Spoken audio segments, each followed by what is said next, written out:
Hey everybody, Gary here with Guitar Tricks, and in this video we're going to go over how to play octaves. So an octave is just the same note vibrating at twice the frequency. So if this is the note G, that's this G vibrating twice the frequency. This G, twice the frequency. This G, twice the frequency. I can't sing it. And we naturally sing octaves. For instance, if I sang, Mary had a little lamb, my niece might sing it, Mary had a little lamb. Or she might even sing it up here, Mary had a little lamb. But it's very natural for us to match pitch in different octaves. It's not like harmonizing where you're trying to find a third or a fifth. That's not so natural, although I have heard people and kids that do naturally do that. But octaves, pretty much all of us find our own octave. So what's great about octaves is that they'll thicken up a single note line. So let's say we wanted to play. That sounds cool, but this sounds cooler. Or let's say. So it's just going to add a little thickness to the line. They're also great sometimes to replace chords. So instead of doing something like,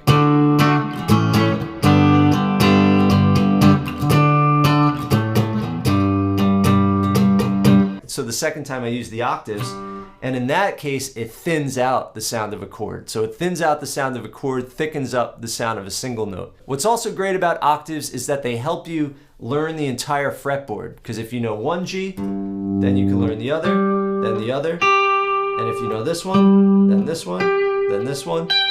And just like that, I've got 6 Gs. So I'm going to show you how to play octaves from all the strings. There's a formula, but there's 2 separate formulas. One that we use from the E and the A string to find an octave, and another that we use from the D and the G string to find the octave. And I'm also going to give you some technique tips on muting, because when we play an octave, we only want to hear the 2 notes in the octave and not these other strings. So muting technique is a big part of it.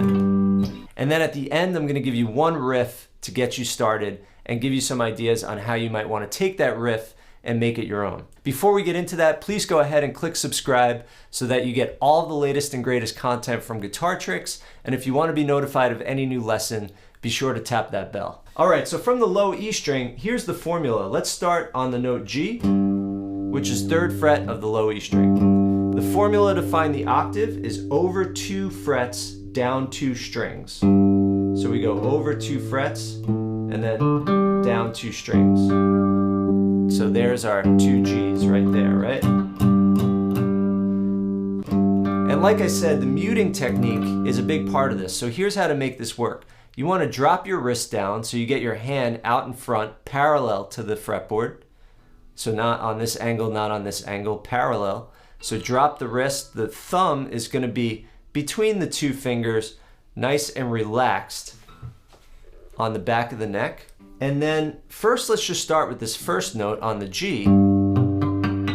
We want to be able to play that note and then lightly rest our finger on the other open strings so that they don't ring out anymore. We're just deadening the sound. We don't want to press down. We just want to lightly touch it like a feather. You might want to bring your elbow in a little bit too to get the right angle. So you're going to want to experiment with that angle. And then we take that 3rd finger and just place it down. If you're doing it right, this finger doesn't move when you put the 3rd one down. And then you want to test yourself. And then you might want to move it around. And see if you can keep the muting sound. This will give you the freedom to strum without worrying about this happening. All right? We're trying to avoid this. Right? We just want. All right, so then from the A string, let's play this note C on the 3rd fret, and it's the same formula, over 2, down 2. So there's our 2 Cs. But now I'm going to use the 1st finger to mute the 1st and 2nd string, the 4th string, but also the low E string. The very tip of the finger is going to mute the low E string. So then we want to test it. Low E muted, good. Got the C, D string muted. Got the note on the G, the octave, the other C, and then first two muted. So mute, ring, mute, ring, mute, mute. Nice. Let's see if we can go from this one to this one. Now, if you're having a lot of trouble with the mutes, that's fine. You can do the lobster claw. Just use your thumb to play the lower note and your index finger to play the other one. And that sounds really cool. And then you could alternate them too. Bass players play octaves all the time. All right, now when we get to the D string, let's play that same third fret. That's the note F. The formula changes. We're going to go over 3, down 2. So over 3 frets, down 2. And the reason why the formula changes is because the B string is tuned in a different relationship to the other strings. So we've got E, then it goes up a fourth, which means E, F, G, A. Then it goes up a fourth again, A, B, C, D, A to D. Then D up a fourth again, D, E, F, G. But then up a third, G, A, B. So we've got this half step difference in the pattern of the strings. And that is why instead of going like this, we got to go up a half step because of the tuning there. And then that also affects the E string, which is also tuned in relation of a fourth to the B, B, C, D, E, B to E. But so those two get shifted up 1 half step. So anyway, there we are on the F, over 3, down 2. So now this one's really going to work out that stretch. So you want to get that wrist down and the hand perfectly parallel to the fretboard. And now we're going to mute the 5th string if we can with the tip of the first finger. We're just going to make sure we don't hit the low E string. There's nothing we can do about that. And then mute the others with that flesh of the first finger. So we can practice going from the C to the F, or even doing all of them. And now when we get to the next note, this is the note A sharp or B flat. It's the same, over 3, down 2. So it's 2 and 2. 2 of them are over 2, down 2, and 2 of them are over 3, down 2.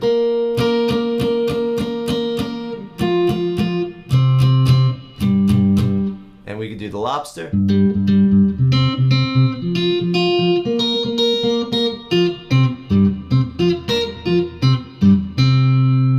And you could practice with each one going across the strings.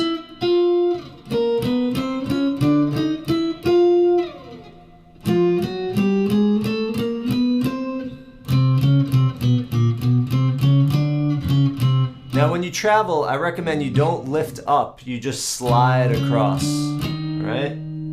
So here's a little riff to get you started. It goes like this.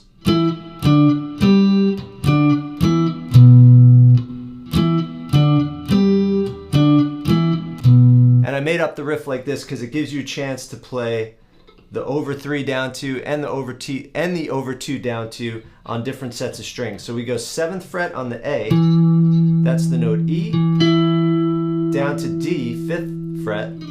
So dun, dun. Then stay on 5th fret but go to the D string, that's the note G. So we've got E, D, G. Then we go back to the D, D, E, and now we go up to the low E string, which is the note B.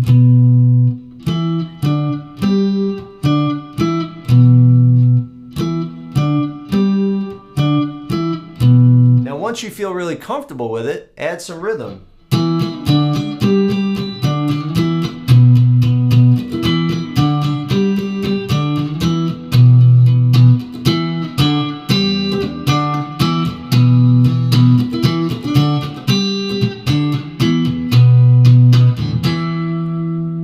Distortion.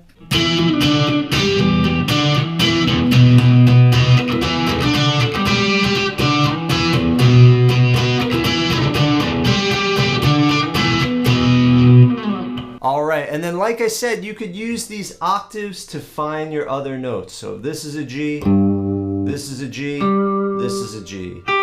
This is an A, this is an A, this is an A. We're going over 2, down 2, then over 3, down 2. So that means, let's just take this riff. We can find it 1 octave higher. Let's find the octave of this note. Now we go.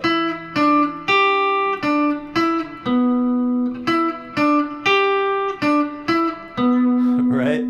So it's a great way to quickly find where to play a riff or a note 1 octave higher. All right, everybody, I hope that lesson was helpful and you now understand a few ways to use octaves. Please leave a comment, let us know what you think. If you want to see more lessons like this, please subscribe, and I'll see you in the next lesson. Take care.